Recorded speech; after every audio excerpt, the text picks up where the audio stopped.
kita ketemu lagi di kelas teori kepribadian. Hari ini kita akan mempelajari satu teori yang cukup dikenal sekali nanti ketika teman-teman akan belajar psikoterapi, yaitu teorinya Carl Rogers tentang teori terpusat pada pribadi atau client-centered therapy. Nah, sebelum kita tahu apa saja sih konsep-konsep kepribadian yang diungkapkan oleh Carl Rogers, kita kenalan dulu. Beliau ini lahir di Oak Park pada 8 Januari 1902. Dulunya beliau adalah anak yang tinggal di lingkungan pertanian, jadi terisolasi, independen, dan sangat disiplin. Hanya saja memang karena besar di lingkungan pertanian membuatnya sangat tertarik sekali dengan dunia pertanian. Ia masuk di Universitas Wisconsin dan mengambil bidang pertanian. Kemudian beliau beralih mempelajari teologi atau ilmu agama. Nah, di sana beliau juga mengajar, hanya saja semakin mempelajari teologi, akhirnya justru malah membuatnya kehilangan keyakinan terhadap agama, yang tentu saja ini merupakan persoalan psikologis. Lalu Rogers masuk program psikologi klinis di Columbia University dan menerima gelar PhD di tahun 1931. Tahun 1942, beliau menulis buku pertamanya, Counseling and Psychotherapy. Kemudian di tahun 1945, beliau diundang untuk mendirikan pusat konseling di University of Chicago dan bekerja di sana. Dan saat bekerja di situ, beliau mengeluarkan buku yang sangat-sangat terkenal hingga saat ini, yaitu Client-Centered Therapy. Nah, ini adalah asumsi dasar dari teori kepribadiannya Carl Rogers. Yang pertama itu ada kecenderungan formatif, dan yang kedua itu ada kecenderungan aktualisasi. Apa saja itu? Oke, yang pertama adalah kecenderungan formatif. Ini adalah kecenderungan dari setiap hal, baik organik maupun non-organik, untuk berevolusi dari bentuk yang sederhana menjadi bentuk yang lebih kompleks. Contohnya adalah galaksi bintang yang kompleks itu terbentuk dari massa yang kurang terorganisasi dengan baik. Organisme kompleks itu berkembang dari sebuah sel. Kesadaran manusia itu adalah evolusi dari ketidaksadaran primitif menjadi kesadaran yang sangat teratur. Kemudian yang kedua adalah kecenderungan aktualisasi, yaitu kecenderungan setiap manusia untuk bergerak menuju keutuhan atau pemuasan dari potensi. Kecenderungan ini merupakan satu-satunya motif atau dorongan ya yang dimiliki oleh manusia. Contohnya adalah kebutuhan untuk memuaskan dorongan lapar. Kalau misalnya ini mirip ya dengan teorinya Maslow. Pertama itu ada kebutuhan fisiologis, ada dorongan untuk bisa menutupi rasa lapar. Nah, untuk bisa menutupi itu adalah kita punya motif kan, motif untuk bisa menghilangkan rasa lapar itu adalah dengan makan. Nah, gimana dapat makan itu adalah macam-macam gitu ya, dengan mungkin minta, mungkin kita masak sendiri, kita cari uang dulu untuk bisa dapetin makan, atau juga untuk mengekspresikan emosi mendalam yang kita rasakan. Ini kan juga ada motif ya. Kita lagi emosi nih, kita lagi ada perasaan yang kurang kurang puas dalam diri kita. Kalau misalnya di Maslow itu ada kebutuhan untuk dicintai, belongingness gitu. Nah, kita butuh tuh untuk mengekspresikan itu. Nah, untuk memuaskan itu kita harus ada sesuatu gitu ya yang harus kita lakukan agar kebutuhan tersebut terpenuhi. Nah, aktualisasi ini meliputi keseluruhan bagian manusia, yaitu fisiologis dan intelektual, rasional dan emosional, serta kesadaran dan ketidaksadaran. Nah, ini adalah struktur kepribadian dari Rogers. Yang pertama ada self, yang kedua organisme, dan yang ketiga adalah medan fenomena. Self ini adalah konsep menyeluruh yang ajak dan terorganisir, tersusun dari persepsi ciri-ciri tentang I atau me. Ini I atau me itu saya, kita sebagai subjek, dan saya sebagai objek. Dan persepsi hubungan I atau me dengan orang lain dan berbagai aspek kehidupan, berikut dengan nilai-nilai yang terlibat dalam persepsi itu. Self itu ya diri kita sendiri. Dari persepsi kita sendiri gitu ya, sebagai subjek, sebagai objek, dan juga di hadapan orang lain tuh kayak gimana? Ya pokoknya diri kita itu adalah self. Yang kedua adalah organisme, makhluk lengkap dengan fungsi fisik dan psikologisnya, tempat semua pengalaman dan segala sesuatu yang secara potensial terdapat dalam kesadaran setiap saat. Dan yang ketiga adalah medan fenomena. Seluruh pengalaman pribadi seseorang sepanjang hidupnya di dunia, sebagaimana persepsi subjektifnya, baik yang disadari maupun tidak disadari. Jadi ada 3 struktur kepribadian: diri kita sendiri, kita sebagai seorang makhluk yang lengkap dengan fungsi fisik dan psikologisnya, dan medan fenomena, pengalaman pribadi seseorang sepanjang hidup kita gitu ya, baik yang disadari ataupun yang tidak disadari, dan itu persepsi kita secara subjektif. Kemudian ada yang namanya konsep diri dan juga diri ideal. Self itu tadi ya, self itu tuh ada konsep diri dan juga ada ideal self atau diri ideal. Konsep diri meliputi seluruh aspek dalam keberadaan dan pengalaman seseorang yang disadari, walaupun tidak selalu akurat oleh individu. Konsep diri yang telah terbangun tidak mungkin tidak membuat perubahan sama sekali. Mungkin sekali, bisa gitu ya. Perubahan paling mudah terjadi ketika adanya penerimaan dari orang lain yang membantu seseorang untuk mengurangi kecemasan dan ancaman, serta untuk mengakui dan menerima pengalaman-pengalaman yang sebelumnya ditolak. Jadi, kita biasanya tuh sudah punya pandangan terhadap diri kita sendiri gitu ya. Seluruh aspek dan keberadaan pengalaman kita yang kita sadari oleh individu gitu, akhirnya membuat diri kita berpikir, oh ternyata saya tuh begini ya. Itu konsep diri. Nah, apakah konsep diri ini berubah gitu? Iya, bisa. Bisa sekali berubah ketika kita bertemu dengan orang yang menerima diri kita apa adanya. Karena pasti dalam pengalaman kita, di medan fenomena itu tadi, ada pengalaman-pengalaman yang mungkin kita tolak. Oh, aku tuh nggak kayak gitu kok. Kenapa dia bisa memandangku seperti itu ya? Aku nih bisa. Kenapa dia bisa memandang saya itu nggak bisa? Kenapa atasan saya kasih feedback, kasih umpan balik, kok saya dianggap nggak kompeten, kok saya dianggap tidak bisa gitu. Padahal sebenarnya saya bisa loh. Nah, pengalaman yang ditolak ini kan akhirnya menumpuk ya. Nah, ketika kita bertemu dengan orang yang bisa menerima diri kita apa adanya, oh iya kamu memang kompeten, oh iya kamu memang bisa, yuk kita tunjukkan. Nah, ini kan akhirnya melahirkan konsep diri yang tadinya mungkin kita agak minder karena kita selalu dibilang kamu nggak bisa, kamu nggak kompeten. Nah, ketika kita ketemu sama orang yang menerima kita apa adanya, kita mulai jadi percaya diri, kita mulai bisa menunjukkan diri kita itu tuh kayak gimana, beneran kompeten nih. Itu yang namanya konsep diri. Kemudian yang kedua adalah diri ideal atau ideal self. Nah, kalau diri ideal ini adalah pandangan seseorang atas diri sebagaimana yang diharapkan. Diri ideal ini meliputi semua atribut dan biasanya yang positif yang ingin dimiliki oleh seseorang. Perbedaan besar antara diri ideal dengan konsep diri ini mengindikasikan inkongruensi dan merupakan kepribadian yang tidak sehat.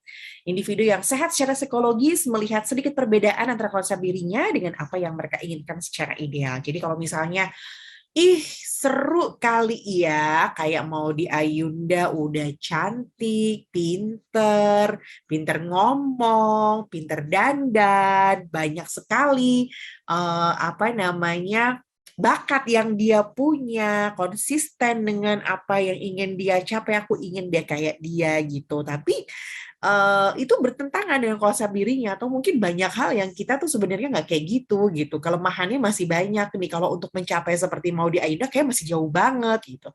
Nah, ini kalau misalnya terlalu jauh perbedaannya gitu ya. Kita pengen seperti perempuan yang ideal atau mungkin yang cowok-cowok pengen jadi cowok yang sangat ideal gitu ya, misalnya kayak Jerome Pauline. Kalau misalnya terlalu jauh dengan konsep dirinya, itu akan menimbulkan yang namanya inkongruensi. Kemudian ada konsep yang namanya tingkat kesadaran. Tingkat kesadaran ini beberapa kejadian dialami di bawah batas kesadaran dan biasanya diabaikan atau disangkal.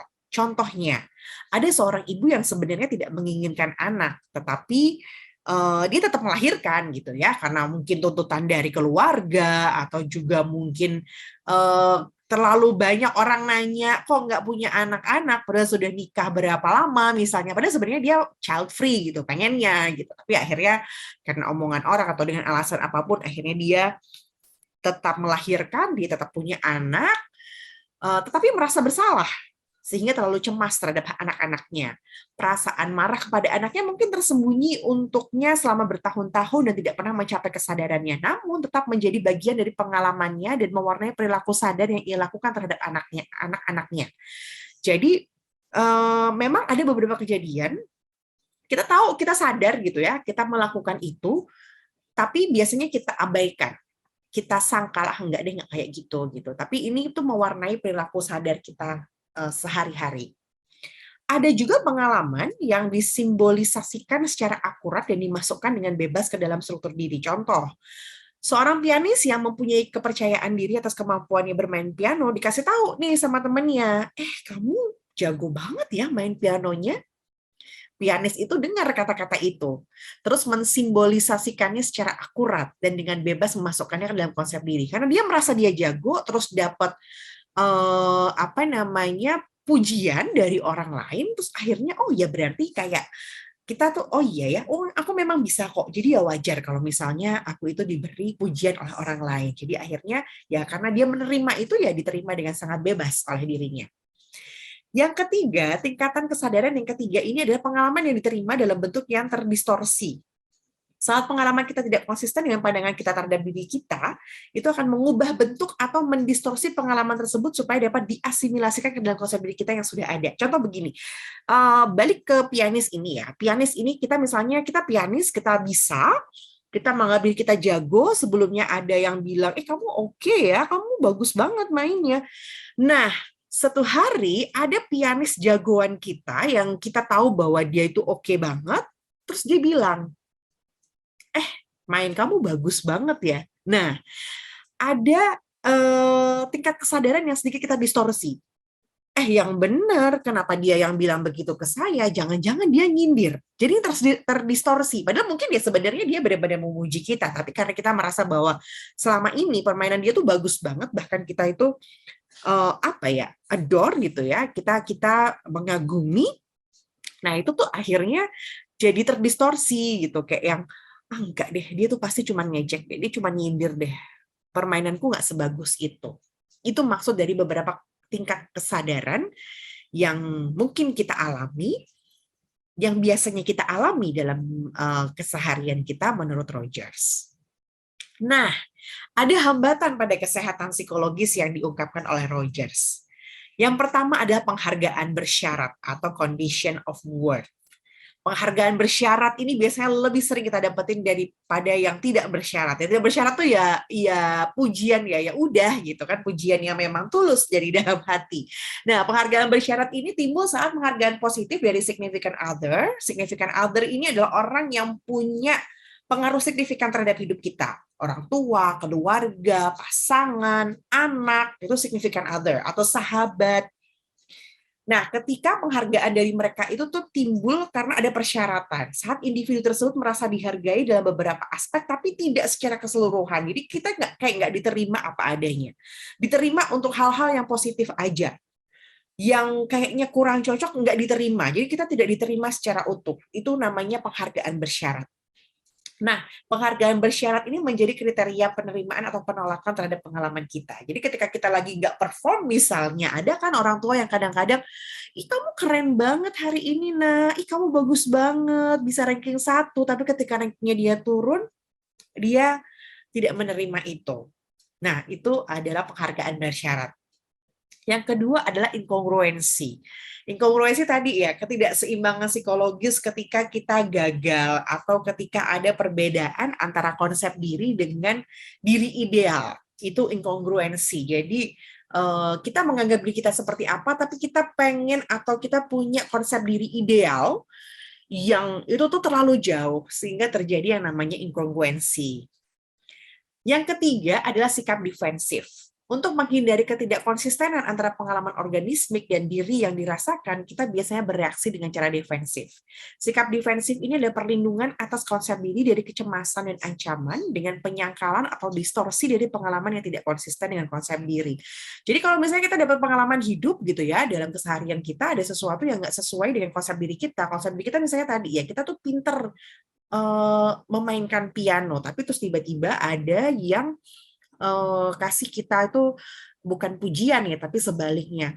Harusnya nggak gitu. Tadi main pianomu tuh harusnya nggak gitu. Padahal selama ini kita selalu menganggap karena selalu dapat pujian juga, kita juga mungkin kalau misalnya kursus selalu dapat nilai bagus, kita sudah ikut beberapa kompetisi misalnya, terus tiba-tiba ada yang kasih masukan ke kita atau kasih kritikan ke kita, terus kita nggak nerima, kita defense. Oh, masa sih? Mungkin aku tadi lagi nggak konsen aja kali ya, atau mungkin kamu nggak ngerti kali pianis yang bagus tuh kayak gimana. Jadi ada sikap defensif yang kita munculkan, dan itu berupa penyangkalan atau kita mencoba melindungi konsep diri kita. Dan yang keempat itu adalah disorganisasi. Kebanyakan manusia melakukan perilaku defensif, namun terkadang perlindungan tersebut gagal dan perilaku seseorang akan menjadi tidak terorganisasi atau psikotik. Nah, ini tuh udah defense-nya udah ada di level yang sangat tinggi gitu. Ibaratnya kalau tadi hari ini kita dibilang, kamu aja kali yang nggak pernah dengerin pianis bagus, kamu nggak tahu kriterianya kayak gimana. Besok kita dapat kritikan lagi. Masa sih, kamu aja kali yang nggak gaul gitu. Terus besok kita dapat ini, yang akhirnya membuat karena defense-nya terlalu besar gitu ya, akhirnya kita gagal untuk melindungi diri kita. Nah, ini yang akhirnya menjadi disorganisasi. Bisa jadi mungkin dia akhirnya, ternyata aku nggak segitu bagusnya, dan akhirnya dia depresi misalnya. Kecemasannya terlalu tinggi gitu ya, tingkat kecemasannya terlalu tinggi yang akhirnya mungkin bikin dia disorganisasi ini. Nah, ini yang tadi saya sampaikan di awal, kalau Rogers itu punya psikoterapi yang sangat dikenal, yaitu client-centered therapy, pendekatan yang berpusat pada klien, di mana pendekatan yang berpusat pada klien ini berpendapat bahwa untuk orang-orang yang rentan atau cemas dapat berkembang secara psikologis jika bertemu dengan terapis yang kongruen dan yang mereka rasakan sebagai orang yang mampu memberikan nuansa penerimaan tidak bersyarat dan empati yang akurat.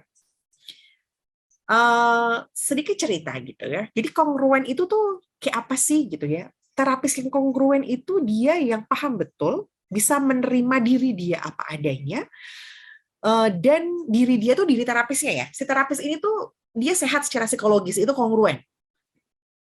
Jadi menerima diri dia apa adanya, dia paham konsep dirinya, dia paham kapan dia sedih, kapan dia bahagia, dia tahu diri ideal seperti apa, tapi tidak sampai inkongruensi gitu. Nah, itu adalah terapis yang kongruen. Jadi perbedaannya tipis antara konsep diri dengan diri ideal. Terus yang mereka rasakan sebagai orang yang mampu memberikan nuansa penerimaan, ini berarti empati. Penerimaan yang tidak bersyarat gitu ya. Ya menerima aja apapun yang dicurhatin oleh orang yang menjadi klien si terapis ini, dia menerima, dia nggak ngejudge sama sekali apapun itu yang dirasakan oleh klien gitu ya. Terapis ini tuh ia menerima dengan apa ya, nggak ada syarat gitu, dia sangat-sangat netral. Nah, itu penerimaan tidak bersyarat. Dan yang ketiga adalah empati. Jadi ada 3 poin dalam client center terapi itu. Yang pertama, si terapis harus kongruen. Dia harus bisa membuat suasana dalam proses terapi itu ada penerimaan tidak bersyarat gitu ya. Karena bisa jadi orang yang cemas itu terlalu sering ini tadi ya, ada penghargaan bersyarat yang dia terima. Sehingga dia butuh terapis yang dia bisa menerima apa adanya.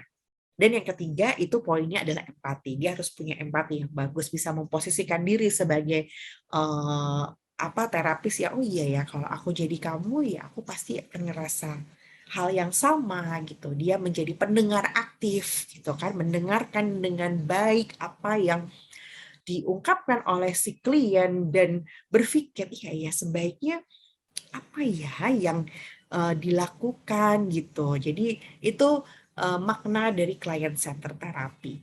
Sekian dari saya tentang Carl Rogers. Semoga bisa dipahami dengan baik. Terima kasih. Wassalamualaikum warahmatullahi wabarakatuh.